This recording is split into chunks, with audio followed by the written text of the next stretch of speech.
वर्मा जी का देहांत हुए अभी 6 महीने भी नहीं हुए थे कि उनके बेटों को ये चिंता सताने लगी कि आखिर इस महंगाई के जमाने में माँ का खर्चा कौन उठाएगा। चारों बेटों का अपना अपना परिवार था। सभी के घरों में बच्चों की पढ़ाई व बड़े 2 भाइयों के ऊपर बच्चों की शादी की चिंता थी। चारों बेटे ने बैठकर निर्णय लिया कि क्यों ना माँ को हम 3-3 महीने के लिए अपने पास रखें। जिस भी भाई के पास माँ रहेगी वही माँ का पूरा खर्चा उठाएगा। सभी भाई आपसी निर्णय से सहमत थे, लेकिन तीसरे नंबर वाला भाई विक्रम के चेहरे पर कुछ चिंता की लकीरें उभर रही थी। उसे चिंतित देख बड़े भाई समन ने पूछा, क्या हुआ छोटे, तू किस विषय को लेकर चिंतित है? जरा हम भाइयों को भी तो बता। विक्रम ने अपनी चिंता व्यक्त करते हुए कहा कि भाई साहब, हमने माँ का तो बंटवारा कर लिया, लेकिन ये बताओ कि रीना दीदी को तीज त्योहार पर कौन बुलाएगा, और बुलाने पर जो खर्चा होगा उस खर्चे की भरपाई किस तरह होगी? और बाबूजी, जो जमीन जायदाद छोड़कर गए हैं उनमें दीदी का हिस्सा होगा या नहीं? देख छोटे, अगर दीदी जमीन जायदाद में से हिस्सा लेगी तो उसे हम तीज त्योहार पर बुलाना ही छोड़ देंगे, और अगर हिस्सा नहीं लेती है तो वो जिसके घर पहले आए वही सारा खर्चा उठाएगा। बड़े भाई ने समझाते हुए कहा। सभी भाई सही निर्णय के लिए हामी बनने लगे। लालची बेटों की सारी वार्तालाप बगल के कमरे में बैठी माँ लता जी सुन रही थी और मन ही मन कह रही थी कि अच्छा हुआ आप ये सब देखने से पहले ही दुनिया से चले गए, वरना जीते जी मर जाते। जिन बेटों को जीवन भर पाल पोस कर बड़ा किया वो आज अपने ही बेटों के लिए बोझ हो गई थी। एक माँ की आत्मा रो रही थी। उधर बड़े बेटे ने माँ का सामान बांधकर और अपने घर ले आया। 3-3 महीने रहकर लता जी अपना समय व्यतीत करने लगी। बेटी रीना का फोन आता, बात कर लेती, अपने सुख दुख की बातें कर मन हल्का हो जाता था। बस ऐसे ही समय कट रहा था। एक दिन पिता के बैंक के कागज बदलवाने थे। बैंक में जमा धनराशि की अकेली हकदार सिर्फ लता जी थी। माँ लता को बैंक ले जाया गया। लता इतनी पढ़ी लिखी नहीं थी कि जो समझ सके कि कागजों में क्या लिखा है क्या नहीं। माँ के नाम अपार धन संपत्ति देख बेटों के मन में लालच आ गया, और लालच धीरे धीरे धोखे में बदलने लगा। चारों बेटे ने धीरे धीरे बैंक के सारे पैसे निकालकर आपस में बांट लिए। रोज रोज बैंक लेकर जाना और कागजों पर अंगूठा लगवाना, ये देखकर आखिर लता जी ने बेटों से पूछ ही लिया, आखिर ये चल क्या रहा है? तुम लोग मुझे रोज बैंक ले जाते हो और रुपए की गड़ी लाते हो। आखिर वो मेरे पति की मेहनत की कमाई है, वो मेरे बुढ़ापे के लिए छोड़ कर गए ताकि इनके जरिए ही मुझे 2 वक्त की रोटी मिल सके, और तुम सभी ने मिलकर मेरी बुढ़ापे की रोटी छीन ली। माँ, लता जी ने विलाप करते हुए कहा, अरे माँ, तेरे काम भी क्या आते ये रुपए?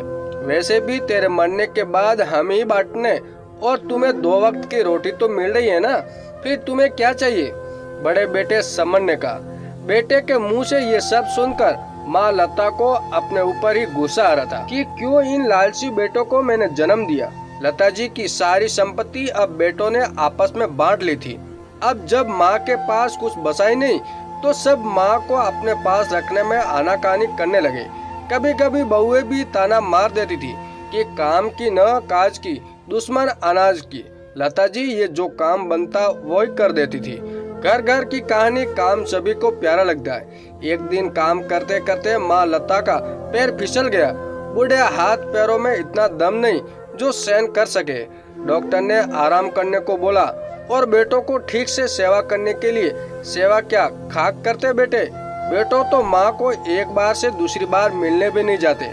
उधर पत्नी भी बोल देती थी, देखो जी, हमसे नहीं होगा, अब घर का काम करे कि इस बुढ़िया की सेवा में हाजिर रहे। ऐसा करो, तुम इसे वृद्धा आश्रम भेज दो। इतने में रीना का आना हुआ। उसके कानों में वृद्धा आश्रम शब्द की भनक लग चुकी थी। अपनी माँ को इस हालत में देख वो रोने लगी। लता भी बेटी के गले लगकर फुट फुट कर रोने लगी। वहाँ खड़े भाई भी मगरमच्छ के आंसू बहाने लगे। अपनी माँ की हालत देख रीना ने कहा कि मैं आप सभी से एक बात कहना चाहती हूँ। रीना के मुंह से ये सुनकर भाइयों को चिंता हुई कि कहीं जमीन जायदाद में से हिस्से की बात न कह दे। भाइयों ने कहा, देख, अगर तू जमीन जायदाद के हिस्से की बात करना चाहती है तो बात करना बेकार है, क्योंकि शादी के बाद बेटियों का पैतृक संपत्ति पर कोई हक नहीं होता है। हाँ, अगर भाई तुम्हें राजी से देना चाहे तो ले सकती है, जो हम तुझे देना नहीं चाहते। बड़े भाई ने कहा, मैं यहाँ आपसे कोई हिस्सा मांगने की बात करने नहीं आई हूँ। मैं तो आप सभी से ये कहना चाहती हूँ कि मैं माँ को अपने साथ लेकर जाना चाहती हूँ। नहीं चाहती कि मेरे होते हुए मेरी माँ वृद्धाश्रम में रहे। तुम लोगों ने बहुत सेवा की, अब मैं भी सेवा करना चाहती हूँ। मुझे आपकी जमीन जायदाद नहीं बल्कि मेरी माँ का प्यार और आशीर्वाद चाहिए, क्योंकि माँ से बढ़कर दुनिया में कोई दौलत नहीं है। रीना के मुंह से ये सब सुनकर भाइयों के चेहरे पर हंसी आ गई। हाँ हाँ जरूर ले जा, हम भी यही चाहते हैं कि माँ बाहर जाए ताकि माहौल चेंज होए। इन्हें भी तेरे साथ रहकर अच्छा लगेगा। घर के सभी लोग माँ का सम्मान जमाने लगे और खुशी खुशी माँ को विदा करने लगे। उधर रीना के साथ माँ खुश थी कि बेटी ही आगे आई बेटों का फर्ज निभाने के लिए, वरना जो बेटे धोखे से बैंक से पैसे निकाल सकते हैं वो घर से भी निकाल देते। माँ लता बेटों के घर से जाते जाते एक सवाल हम सबके लिए छोड़ गई कि क्यों एक माँ अपने ही बच्चों के लिए बोझ बन गई। दोस्तों, ये कहानी आपको कैसी लगी कमेंट करके जरूर बताएं और हमारे चैनल पे नए हो तो हमारे चैनल को सब्सक्राइब जरूर कीजिएगा। धन्यवाद दोस्तों।